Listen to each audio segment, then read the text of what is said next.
Bismillahirrahmanirrahim. Assalamualaikum warahmatullahi wabarakatuh. Alhamdulillah. Wassalatu wassalamu ala Rasulillah wa ala alihi wasahbihi ajmain, amma ba'd. Apa khabar para penonton semua? Harap semuanya dalam keadaan sihat sejahtera dah ya. Macam mana dengan Ramadan kita? Kita tinggal berbaki lagi beberapa hari saja lagi. Jadi pastikan kita buat yang terbaik dan meninggalkan Ramadan ini dalam keadaan hati yang tenang dan bersyukur kerana telah pun lakukan yang terbaik, dan semoga Allah terima amalan kita. Amin. Okey, jadi tanpa melengahkan masa, jom kita teruskan dengan siri Ramadan kita tahun yang ke-2025 bertemakan hadis. Jadi dalam episod hari ini, episod yang ke-24, kita akan membincangkan satu subtopik di bawah topik al-maudhu'. Kita dah tahu al-maudhu' iaitu sebelum ni kita dah belajar al-maudhu' itu adalah hadis yang dicipta kemudian disandarkan kepada Nabi. Maksudnya hadis tu hadis palsu lah. Okey, tapi hadis subtopik munkar atau al-munkar ini adalah di bawah satu kategori hadis dhaif jiddan, iaitu dhaif lemah yang terlalu lemah. Okey. Jadi bila kita cerita tentang hadis yang terlalu lemah ni, kita tak boleh, pertama sekali kita tahu kita tak boleh meriwayatkan dan kita tak boleh nak beramal dengannya. Kalau kita nak riwayatkan pun, nak ceritakan dekat orang, kita kena beritahu hadis ni hadis terlalu lemah, kita tak boleh beramal dengannya. Okey. Jadi apa yang kita nak kongsi dalam hadis munkar ni. Tapi sebelum saya nak teruskan dengan episod hari ini, nak cerita tentang hadis munkar ni, saya cuma nak ingatkanlah para penonton semua, iaitu bila kita cerita tentang perkataan munkar, kita kena ingat baik-baik. Sekarang ni kita sedang berbahas tentang ilmu hadis. Okey. Jadi munkar adalah satu subtopik di bawah al-mustalah al-hadis, di bawah satu topik ilmu hadis. Okey, dia bukan perkataan munkar yang kita guna bahasa Melayu setiap hari. Kan? Maksud munkar, kalau kita tengok kamus Dewan Bahasa, maksudnya kita mengingkari arahan Tuhan ataupun arahan apa-apa lah, mengingkari arahan. Munkar, memungkiri janji, kan? Bukan itu yang kita dalam al-mustalah hadis. Di dalam ilmu hadis dia ada istilah yang berbeza. Jadi sebab tu kita kena belajar ilmu hadis, jadi barulah kita faham apa yang dimasukkan dengan istilah-istilah tertentu, perkataan-perkataan tertentu. Bukan semua perkataan itu apabila dalam ilmu hadis dia sama dengan kegunaan harian. Tidak begitu. Okey, jadi kerana itu kita kena belajar ilmu hadis, baru kita faham. Bila ada orang kata hadis ni munkar, bukan perbuatan di dalam hadis tu munkar, tetapi hadis tu munkar.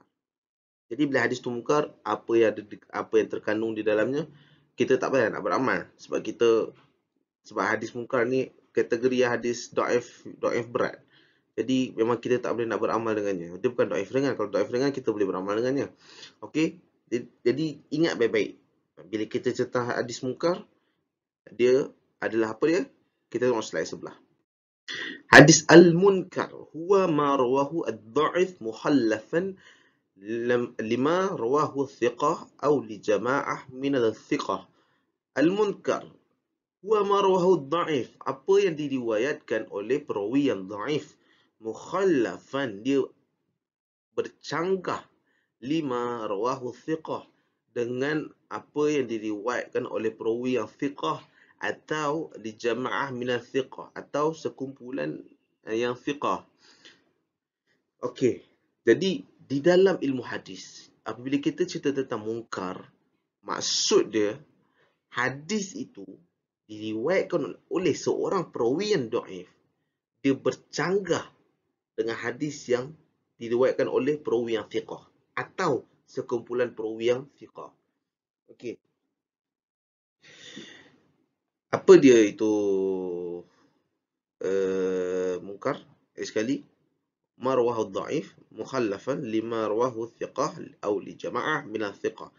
Hadis diriwayatkan oleh seorang perawi yang dhaif bercanggah dengan apa yang diriwayatkan oleh perawi yang thiqah. Kita dah belajar sebelum ni, ada 5 syarat untuk sesebuah hadis tu mencapai status sahih ataupun hasan. Apa dia? Ittisalus sanad.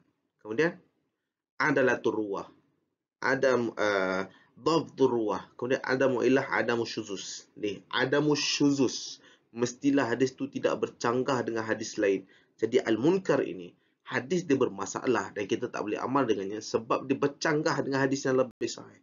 Saya nak bagi contoh sebelah ni. Ingat baik-baik, hadis ini munkar. Okey? Apakah dia? Saya pasti ramai orang tahu hadis ni. Ataupun ramai orang tahu doa ini. Iaitu Allahumma barik lana fima razaqtana wa qina azaban nar. Terdapat hadis yang diriwayatkan oleh Imam At-Tabrani, oleh Ibn Sunni dan juga Ibnu Adi. Apabila Nabi SAW dihidangkan makanan, baginda akan membaca Allahumma barik lana fima razaqtana wa qina adzaban nar. Akan tetapi hadis-hadis yang diriwayatkan oleh hadis-hadis yang diriwayatkan Nabi membaca doa ini apabila dihidangkan makanan, dia hanya ada satu jalur.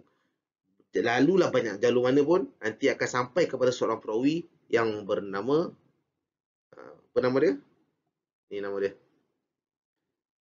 Muhammad bin Abi Zu'zi'ah. Okey. Perawi ini telah diberikan komen oleh ramai jago hadis, antaranya Imam Al-Bukhari sendiri. Selain daripada itu Abi Hatim. Selain daripada itu Ibnu Adi juga memberikan komentar terhadap perawi ini, Muhammad bin Abi Zu'zi'ah. Okey. Apa kata Imam Al-Bukhari? Tengok di sebelah tu. Kata Imam Al-Bukhari, dia ni sangat mungkar hadis. Jadi apa yang dimasukkan dengan sangat mungkar hadis tu, riwayat yang dibawa oleh Muhammad bin Abi Zu'zi'ah ni banyak bercanggah dengan hadis-hadis yang lebih kuat daripadanya. Jadi bila banyak sangat dia banyak buat salah kan. Lagi satu antara sebab faktor utama kenapa sesebuah hadis tu boleh dituduh menjadi mungkar adalah kerana perawi yang di dalamnya tu dia hafalan dia buruk. Pertama, hafalan dia buruk. Kemudian dia banyak buat salah, banyak buat silap dalam meriwayatkan hadis, tersilap meriwayatkan. Walaupun tersilap tetapi terlalu banyak tu tak boleh dimaafkan. Kerana bila dah banyak sangat tu, kita dah tak tahu mana satu yang betul, mana satu yang salah. Jadi perawi ni ditolak. Jadi ini bukan saya kata, ini maksudnya apa yang saya bacakan tadi tu, maksudnya Muhammad bin Abi Zu'zi'ah ni, komentar tu bukan daripada saya, tapi saya hanya menukilkan daripada kata Imam Al-Bukhari. Dia ni sangat-sangat mungkar. Jadi saya cuba terangkan sikit apa yang dimaksudkan mungkar tadi. Iaitu dia banyak melakukan kesilapan, banyak meriwayatkan hadis yang bercanggah dengan hadis yang lebih kuat daripadanya. Sebab itulah hadis doa makan ni doa makan kan, selalu baca masa kita nak makan kan. Hadis doa makan ni merupakan hadis yang mungkar. Akan tetapi, bolehkah kita nak baca? Jawapannya, boleh je, bukan tak ada masalah. Boleh, nak baca tu boleh sebab doa ini satu benda yang umum. Kan? Jadi nak berdoa tu tak ada masalah. Tetapi apabila kita mengkhususkan, kita baca doa ini apabila kita nak makan. Dan setiap kali nak makan, kita membaca doa ini. Maka itu yang akan menjadi masalah. Sebab hadis ini dalam kategori hadis dhaif yang sangat berat. Dia bukan dhaif ringan lagi. Ini dhaif yang berat. Jadi bila dhaif yang berat, kita tak boleh beramal dengannya. Kita nak kongsikan kepada orang pun, kita kena memberitahu dulu hadis ini apa masalahnya. Okey. Jadi seperti mana yang kita kata tadi, hadis ni hadis yang mungkar. Kerana apa? Kerana dia bercanggah. Jadi ada ke hadis yang lebih kuat untuk kita amalkannya bila kita nak makan? Jawapannya ada. Nabi bila nak makan, simple je. Nabi kata apa? Bismillah. Settle.